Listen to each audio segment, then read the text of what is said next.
사람은 누구나 비난과 오해를 겪으며 살아갑니다.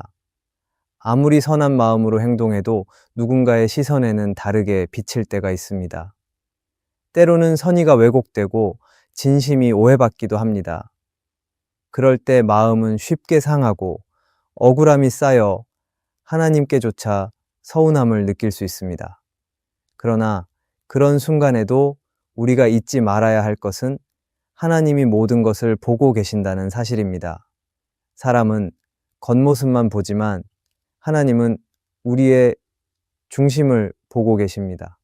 그래서 비난과 오해 앞에서 신앙인은 세상의 방식이 아니라 하나님의 방식을 선택해야 합니다. 세상은 억울하면 증명하고 오해받으면 변명하라고 말하지만 하나님은 잠잠히 나를 신뢰하라고 말씀하십니다. 그분은 우리의 상황보다 우리의 태도를 더 중요하게 보십니다. 억울함 속에서도 믿음을 지키고 오해 속에서도 진실하게 살아가는 것이 바로 하나님이 원하시는 믿음의 모습입니다. 오늘 말씀을 통해 비난과 오해 앞에서 흔들리지 않는 마음을 세우는 은혜가 있기를 바랍니다. 첫째, 억울함에서도 하나님이 다 알고 계심을 기억해야 합니다. 비난을 받을 때 가장 먼저 드는 감정은 억울함입니다. 마음을 다해 최선을 다했는데도 오해를 받고 진심이 왜곡될 때 우리는 스스로를 변호하고 싶어집니다. 그러나 신앙의 길에서는 억울함을 어떻게 다루느냐가 믿음의 성숙을 드러내는 지점이 될 수 있습니다. 하나님은 우리의 마음 깊은 곳까지 아시며 그분의 판단은 사람의 시선보다 훨씬 공의롭습니다. 따라서 억울함의 순간은 억울함을 풀기 위한 시간이 아니라 하나님께 맡기며 신뢰를 새롭게 세워가는 시간이 되어야 합니다. 성경 속 요셉의 삶을 보면 억울함이 얼마나 길고 깊을 수 있는지를 알 수 있습니다. 그는 형들에게 버림받고 보디발의 아내에게 누명을 쓰고 감옥에 갇혔습니다. 그러나 요셉은 억울함 속에서도 자신을 변명하려 하지 않았습니다. 대신 하나님께 자신을 내어 맡기며 침묵 속에 성실하게 하루를 살아갔습니다. 시간이 흐른 뒤 하나님은 그 억울한 모든 일을 합력하여 선으로 바꾸셨습니다. 그가 고백한 말처럼 하나님은 악을 선으로 바꾸실 수 있는 분이십니다. 요셉이 억울함 속에서도 하나님을 신뢰했기에 그의 인생은 억울함으로 끝나지 않았습니다. 우리의 삶에도 이런 일이 있습니다. 어떤 사람은 나를 오해하고 때로는 근거 없는 비난이 들려올 때가 있습니다. 그럴수록 마음을 붙잡아야 합니다. 내가 아무리 설명해도 이해하지 못하는 사람이 있고 나의 진심을 믿지 않으려는 사람이 있습니다. 그러나 하나님은 우리의 중심을 아십니다. 내가 어떤 마음으로 행동했는지, 어떤 눈물로 기도했는지를 아시는 분이십니다. 그렇기에 억울할수록 하나님이 아심을 믿고 잠잠히 기다리는 것이 지혜입니다. 억울함은 억울하다고 외친다고 해서 풀리지 않습니다. 오히려 억울함을 하나님께 맡길 때 마음이 자유로워집니다. 억울함은 내가 싸워야 할 대상이 아니라 하나님께서 일하실 무대를 마련하는 시간일 수 있습니다. 우리가 침묵할 때 하나님은 일하십니다. 우리가 말하지 않을 때 하나님은 대신 말해 주십니다. 그러므로 억울할 때일수록 마음을 급하게 내세우지 말고 기도 속에서 하나님께 그 상황을 맡겨야 합니다. 하나님은 우리의 억울함을 외면하지 않으십니다. 때로는 억울함이 길어질 수도 있습니다. 아무 변화가 없는 것 같고 하나님조차 침묵하시는 것처럼 느껴질 때가 있습니다. 그러나 하나님은 침묵 속에서도 일하고 계십니다. 우리가 보지 못하는 곳에서 길을 예비하고 우리가 깨닫지 못하는 사이에 상황을 바꾸고 계십니다. 하나님이 일하시는 방식은 우리의 생각보다 느릴 수 있지만 그 결과는 언제나 완전합니다. 그래서 억울함이 끝나지 않아 보일 때 그 시간을 믿음으로 견디는 것이 필요합니다. 억울함을 참는 것은 약함이 아니라 하나님에 대한 신뢰의 표현입니다. 억울함 속에서 불평하는 대신 기도할 때 하나님은 우리의 마음을 다듬고 믿음을 단단하게 세워가십니다. 억울함은 우리를 낮추지만 동시에 하나님의 손이 일할 수 있도록 공간을 마련합니다. 결국 우리가 침묵으로 하나님을 믿을 때 하나님은 그 침묵 속에서 진리를 드러내십니다. 따라서 비난과 오해 앞에서 마음이 흔들릴 때마다 하나님이 다 알고 계심을 기억해야 합니다. 그분은 억울함 속에서도 나를 보고 계시고 그 눈길은 결코 떠나지 않습니다. 하나님은 우리의 중심을 아시는 분이시며 그분은 지금도 진실을 드러내실 수 있습니다. 그러므로 억울함이 찾아올 때마다 사람에게 호소하기보다 하나님께 나아가야 합니다. 그때 하나님은 그 상황을 다스리시고 우리가 감당할 수 없는 무게를 대신 들어주십니다. 하나님이 알고 계시다는 사실 하나만으로도 우리는 억울함 속에서도 마음의 평안을 지킬 수 있습니다. 둘째, 비난을 멈추게 하는 것은 해명이 아니라 삶의 진실함이라는 것을 기억해야 합니다. 사람은 오해를 받으면 본능적으로 자신을 변명하고 싶어집니다. 억울함을 풀기 위해 말을 하고 상황을 바로잡고 싶어 합니다. 하지만 신앙의 길에서는 모든 오해를 말로 풀 수 없다는 것을 배워야 합니다. 어떤 사람은 내 말을 들으려 하지 않고 어떤 상황은 아무리 설명해도 이해되지 않습니다. 그래서 때로는 해명보다 더 큰 힘이 필요합니다. 그것은 바로 삶의 진실함입니다. 하나님은 말보다 삶을 통해 일하십니다. 진실하게 살아가는 사람의 시간은 길어 보여도 결국 그 시간이 모든 오해를 이깁니다. 성경에 나오는 다니엘의 이야기는 이를 잘 보여줍니다. 다니엘은 바벨론의 포로로 잡혀갔지만 모든 일에 신실했습니다. 그는 나라의 법보다 하나님의 말씀을 더 소중히 여겼고 왕의 명령이 아니라 하나님의 뜻에 순종했습니다. 그러나 그 신실함이 오히려 모함의 대상이 되었습니다. 그를 시기하던 사람들이 함정을 만들어 그를 사자굴에 던지게 했습니다. 그때 다니엘은 자신이 억울하다고 소리치지 않았습니다. 자신을 변명하거나 사람들에게 호소하지 않았습니다. 대신 그는 하나님 앞에서 평소처럼 무릎을 꿇고 기도했습니다. 그 결과 하나님이 직접 다니엘을 지키셨습니다. 그의 해명은 말이 아니라 하나님께서 보여주신 구원이었습니다. 우리의 삶에도 이런 순간이 찾아옵니다. 누군가 내 말을 오해하고 내 행동을 왜곡할 때가 있습니다. 억울해서 해명하고 싶지만 오히려 그럴수록 오해가 더 커질 때도 있습니다. 그럴 때 우리는 잠시 멈추고 생각해야 합니다. 지금 이 상황에서 나의 말보다 더 강력한 증거는 무엇일까? 바로 진실한 삶입니다. 하나님은 말보다 행동을 보시고 사람은 시간이 지나면 진실을 봅니다. 진실함은 시간이 필요하지만 결국 변함없이 드러나게 되어 있습니다. 삶의 진실함은 하루아침에 만들어지지 않습니다. 오랜 시간의 일관된 신앙, 말과 행동이 일치된 태도, 사람 앞에서나 혼자 있을 때나 같은 마음으로 사는 습관이 쌓일 때 형성됩니다. 그래서 신앙인은 하루를 아무렇게나 살지 않습니다. 지금의 하루가 언젠가 진실의 증거가 되기 때문입니다. 말이 멈추는 자리에서 삶이 대신 말하기 시작할 때 하나님은 그 삶을 통해 자신을 드러내십니다. 비난을 받는 순간은 고통스럽지만 그때 진짜 신앙이 드러납니다.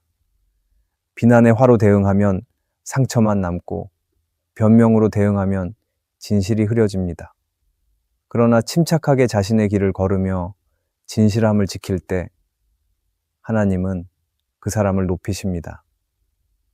다니엘이 그랬던 것처럼 말없이 신실했던 자를 하나님은 세상의 누구보다 높이 세우십니다. 비난은 사라지고 남는 것은 그의 진실한 신앙뿐입니다. 우리는 종종 사람의 평가의 마음을 빼앗깁니다. 누가 뭐라고 말했는지, 나를 어떻게 생각하는지가 중요하게 느껴집니다. 그러나 하나님은 말씀하십니다. 사람의 입이 아니라 하나님의 시선으로 살아야 한다고. 세상이 오해해도 하나님이 아시면 충분합니다. 내 삶이 그분 앞에서 정직하다면 결국 하나님이 그 진실을 밝히십니다. 그러므로 우리는 해명보다 삶의 진실함을 더 중요하게 붙잡아야 합니다. 진실함은 흔들리지 않는 믿음에서 나옵니다. 하나님을 신뢰할 때 굳이 자신을 증명하려 하지 않게 됩니다. 억울해도 마음이 조급하지 않고 오해받아도 평안을 지킬 수 있습니다. 왜냐하면 하나님이 아시기 때문입니다. 하나님은 사람의 말보다 더 정확히 판단하시고 사람의 눈보다 더 깊이 보십니다. 우리가 진실하게 살아갈 때 하나님은 그 진실을 반드시 드러내십니다. 따라서 비난을 멈추게 하는 가장 강력한 방법은 말이 아니라 삶입니다. 내 말보다 내 행동이, 내 주장보다 내 태도가 진실을 말해줍니다. 하나님은 우리가 그렇게 살기를 원하십니다. 말로 싸우기보다 진실로 이기기를, 억울함을 풀기보다 신실함으로 이기기를 바라십니다. 결국 하나님이 일하시는 방식은 우리의 변명이 아니라 우리의 진실함을 통해 이루어집니다. 진실하게 사는 사람을 하나님은 결코 외면하지 않으십니다. 오히려 그 삶을 통해 하나님은 당신의 공의를 드러내십니다. 그러므로 억울할 때일수록, 오해받을수록 변명보다 진실함을 선택해야 합니다. 그때 하나님은 우리의 침묵을 통해 진리를 증거하실 것입니다. 셋째, 오해 속에서도 진실하게 살아가면 하나님이 때를 따라 드러내십니다. 사람의 오해는 때로 억울한 일보다 더 큰 상처를 남깁니다. 아무 잘못이 없어도 누군가의 말 한마디로 평판이 무너지고 정직하게 살아왔던 세월이 한순간에 의심받을 때가 있습니다. 그럴 때 우리는 억울함보다도 더 큰 허무함을 느낍니다. 그러나 신앙의 사람은 그런 상황에서도 방향을 잃지 않아야 합니다. 왜냐하면 하나님은 오해 속에서도 여전히 일하고 계시며 진실을 드러내실 수 있는 분이시기 때문입니다. 하나님은 사람의 말보다 진리로 일하십니다. 그렇기에 신앙인은 억울한 상황 속에서도 정직함과 진실함을 포기하지 않아야 합니다. 성경을 보면 예수님은 가장 큰 오해를 받으신 분이셨습니다. 그분은 죄가 없으셨지만 사람들에게 죄인 취급을 받으셨습니다. 사람들은 예수님의 순종을 반역으로 오해했고 사랑의 행동을 율법의 위반으로 몰았습니다. 그러나 예수님은 억울함에 분노하지 않으셨습니다. 오히려 그 모든 오해와 모함 속에서도 하나님께 순종하셨습니다. 그분의 삶은 세상의 오해보다 더 큰 하나님의 진리로 증명되었습니다. 결국 하나님은 십자가 이후 부활을 통해 그분의 의를 드러내셨습니다. 오해가 사라진 자리에 진리가 남았고 비난이 사라진 자리에 하나님의 영광이 세워졌습니다. 우리의 삶도 마찬가지입니다. 오해받을 때, 억울한 상황일수록 더 정직하게 살아야 합니다. 왜냐하면 하나님은 우리의 침묵 속에서도 일하실 수 있기 때문입니다. 우리는 오해를 바로잡기 위해 사람에게 설명하려 하지만 하나님은 우리의 진심을 드러내기 위해 시간을 사용하십니다. 하나님은 때로 침묵을 통해 말씀하시고 기다림 속에서 일을 이루십니다. 그러므로 억울한 상황 속에서 급히 반응하기보다 잠잠히 하나님을 신뢰하는 것이 필요합니다. 오해를 받는다고 해서 진실이 사라지는 것은 아닙니다. 오해는 잠시 가릴 수 있을 뿐 영원히 진리를 덮을 수는 없습니다. 시간이 흐르면 거짓은 드러나고 진실은 남습니다. 하나님은 진실한 사람의 삶을 끝내 높이 드러내십니다. 사람의 시선은 일시적이지만 하나님의 시선은 영원합니다. 우리가 그분 앞에서 정직하게 살아가면 결국 하나님이 그 삶의 열매를 통해 우리의 진심을 증명하십니다. 오해를 받았을 때 마음이 가장 흔들리는 이유는 사람의 시선을 의식하기 때문입니다. 그러나 우리가 바라봐야 할 시선은 하나님입니다. 사람의 평가는 바뀌지만 하나님의 평가는 변하지 않습니다. 사람은 오해로 우리를 낮출 수 있지만 하나님은 그 오해의 시간을 믿음의 훈련으로 사용하십니다. 오해를 통해 우리의 마음을 단련시키고 겸손과 인내를 배우게 하십니다. 그렇게 하나님은 오해의 시간을 통해 더 깊은 성숙으로 이끄십니다. 또한 오해를 받을 때 중요한 것은 나의 마음이 하나님 안에 머물러 있는지 살피는 일입니다.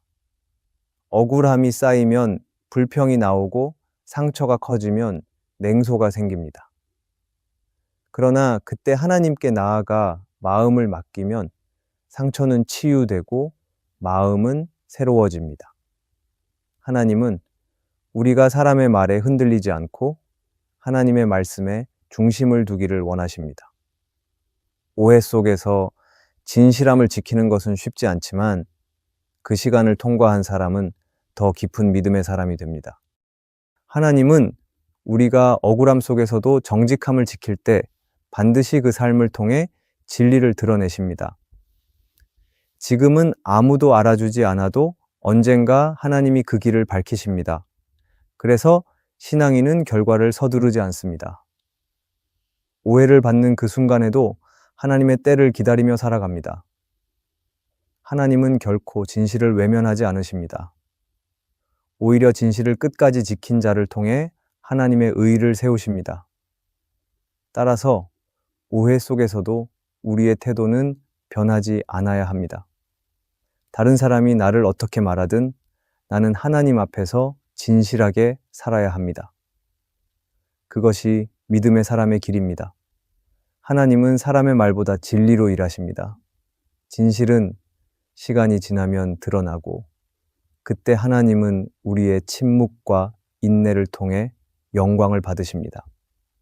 그러므로 지금 오해받고 있다면 낙심하지 말아야 합니다. 하나님이 그 상황을 아시며 그분의 때가 되면 반드시 진리를 드러내실 것입니다. 넷째, 오해는 사라지지만 믿음으로 반응한 흔적은 영원히 남는다는 것을 기억해야 합니다. 우리가 살아가면서 억울함과 오해는 피할 수 없는 일입니다. 그러나 더 중요한 것은 그 상황 속에서 어떤 태도로 반응하느냐입니다. 사람들은 오해를 두려워하지만 하나님은 오해보다 우리의 반응을 더 중요하게 보십니다. 왜냐하면 우리의 반응이 바로 믿음의 수준을 보여주기 때문입니다.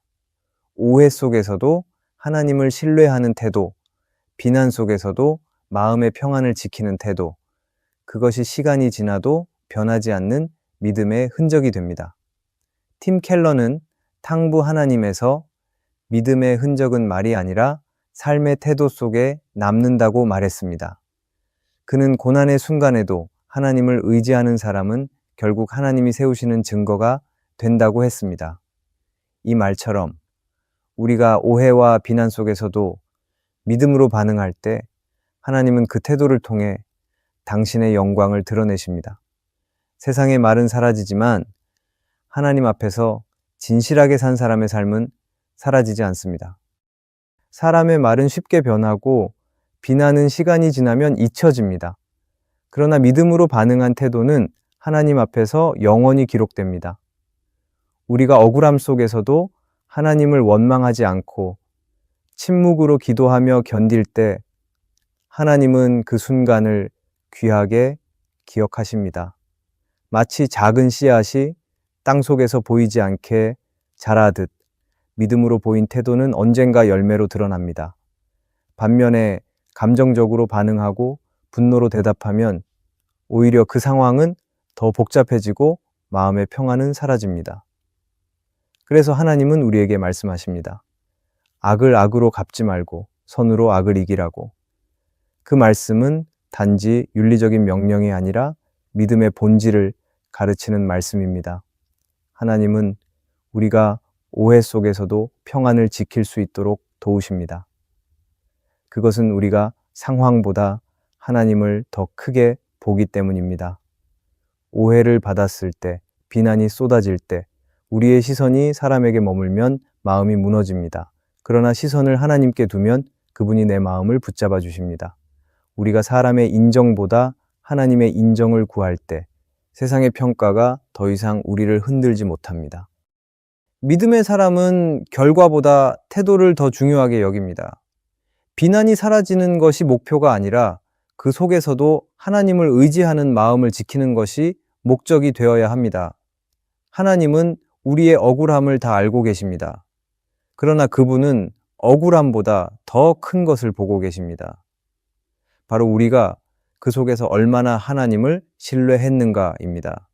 그러므로 오해 속에서도 불평보다 감사로, 변명보다 기도로 반응하는 것이 믿음의 길입니다. 하나님은 그런 사람을 잊지 않으십니다. 우리의 침묵이 의미 없이 흩어지는 것 같아도 하나님은 그 인내를 기억하십니다. 때로는 아무런 변화가 없는 것 같아도 하나님은 그 시간을 통해 우리 안에 단단한 믿음을 세워가십니다. 그렇게 쌓인 믿음은 오랜 세월이 지나도 사라지지 않습니다. 오히려 그 흔적이 다음 세대에 신앙의 본보기가 됩니다.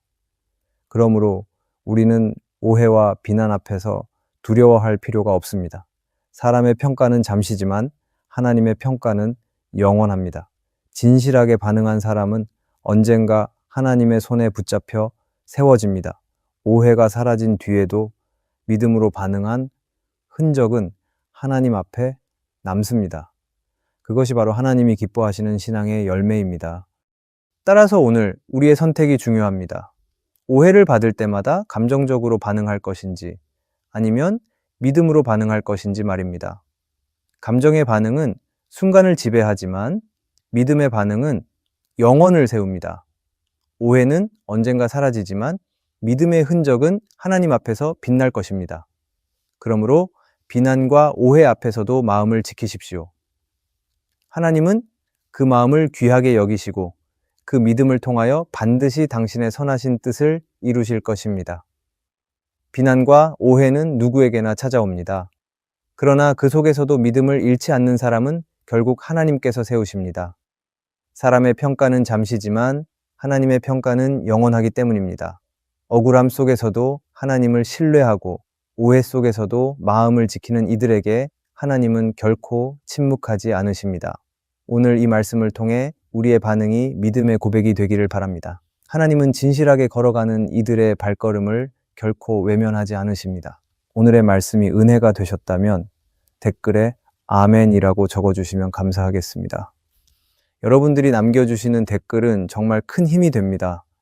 그리고 여러분들이 눌러주시는 좋아요와 구독도 큰 힘이 됩니다. 오늘도 함께 해주셔서 감사합니다. 기도하겠습니다. 주님, 사람의 말보다 하나님의 시선을 더 의식하며 살기를 원합니다. 억울한 순간에도 믿음의 태도를 잃지 않게 하시고 오해 속에서도 주님의 뜻을 따르게 하소서. 말로 증명하려 하지 않고 삶으로 진실을 드러내게 하소서. 우리의 마음이 흔들릴 때마다 주님의 평안으로 붙들어 주시고 믿음으로 반응하는 사람이 되게 하소서. 예수님의 이름으로 기도합니다. 아멘.